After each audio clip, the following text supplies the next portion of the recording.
ಬರ್ರಿ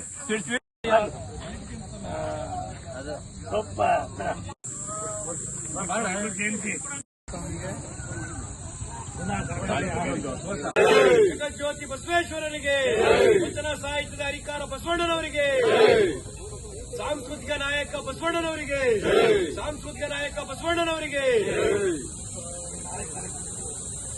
ಆದ್ಮೇಲೆ ನಾಳೆ ತನಕನೂ ಈ ಜಾತೀಯತೆ ಆಗಲಿ ಅಸ್ಪೃಶ್ಯತೆ ಆಗಲಿ ಹಲವಾರು ನಾವು ಸಮಸ್ಯೆಗಳು ಏನಂತೆ ಅವು ಹೋಗಿಲ್ಲ. ಅದು ಹೋಗ್ಬೇಕಾಗ್ತದೆ ಅಲ್ಲಿಗೆ. ಅದು ಹೋಗ್ಲಿಕ್ಕೋಸ್ಕರವಾಗಿ ಬಸವಣ್ಣನವರು ನಾವು ಆಗಾಗ್ಗೆ ನೆನಪಿಸ್ಕೊಳ್ಬೇಕಾಗ್ತದೆ. ಅವರ ವಚನಗಳನ್ನ ಓದಬೇಕಾಗ್ತದೆ. ಅದರ ಅರ್ಥವನ್ನು ನಾವು ತಿಳ್ಕೋಬೇಕಾಗ್ತದೆ ಮತ್ತು ಅದನ್ನು ಪ್ರಾಕ್ಟೀಸ್ ಮಾಡಬೇಕಾಗ್ತದೆ. ಬಸವಣ್ಣನವರು ಹೇಳಿರುವಂತಹ ಬಹಳ ಸರಳವಾಗಿರೋ ಗಂಟೆಗಟ್ಟಲೆ ಮಾತಾಡಬಹುದು ಬಸವಣ್ಣನವ್ರ ಬಗ್ಗೆ. ಎಲ್ಲರಿಗೂ ಗೊತ್ತಿರೋದು ನಾನು ಹೆಚ್ಚು ಹೇಳಲಿಕ್ಕೆ ಹೋಗಲ್ಲ. ಕಲಬೇಡ ಕೊಲಬೇಡ, ಹುಸಿಯ ನುಡಿಯಲು ಬೇಡ. ಇಷ್ಟು ಸರಳವಾಗಿ ಕನ್ನಡದಲ್ಲಿ ಎಷ್ಟು ಚೆನ್ನಾಗಿ ಹೇಳಿದ್ದಾರೆ ನೋಡಿ. ನಾವು ಹೆಂಗ್ ಬದುಕಬೇಕು ಅನ್ನೋದನ್ನ ಸರಳವಾದ ಮಾತುಗಳಲ್ಲಿ ಹೇಳಿದ್ದಾರೆ. ಅದೇ ರೀತಿನೇ ಶ್ರೀಮಂತಿಗೆ ಇದ್ದ ತಕ್ಷಣ ಎಲ್ಲ ಆಗ್ಬಿಡತ್ತೆ ಅಂತಿಲ್ಲ. ಅವರೇ ಹೇಳಿದ್ದಾರೆ, ಬಡವನಿಗೆ ಕೂಡ ಇಲ್ಲಿ ಈ ಸಮಾಜದಲ್ಲಿ ಇರುವಂತಹ ಹಕ್ಕಿದೆ. ಇದು ದೇವರು ಸೃಷ್ಟಿಸಿರುವಂತಹ ಸಮಾಜ ಆದ್ದರಿಂದ ಬಡವನಿಗೆ ಕೂಡ ಹಕ್ಕಿದೆ.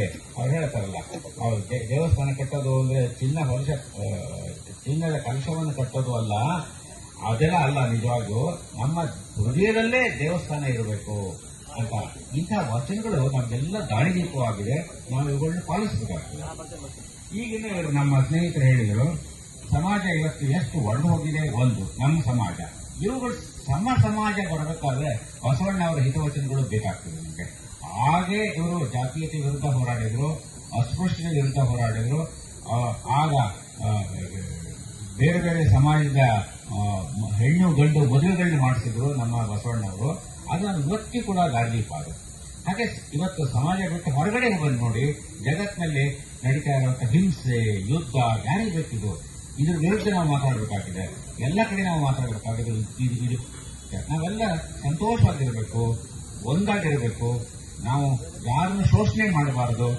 ಸಮಾಜವನ್ನು ನಾವು ಆಸೆ ಪಡಬೇಕು ಅನ್ನೋದು ಇದು ನಮ್ಮ ಕಾನ್ಸ್ಟಿಟ್ಯೂಷನಲ್ ಕೂಡ ಇದೆ, ಸಂವಿಧಾನದಲ್ಲಿ ಕೂಡ. ಈ ಸಂವಿಧಾನ ಈಗೇನು ಹೇಳ್ತಾ ಇದ್ದೀವಿ ನಾವು, ಇದೆಲ್ಲ ಬಸವಣ್ಣವರು ಅವಾಗೇನೆ ಹೇಳಿದ್ರು.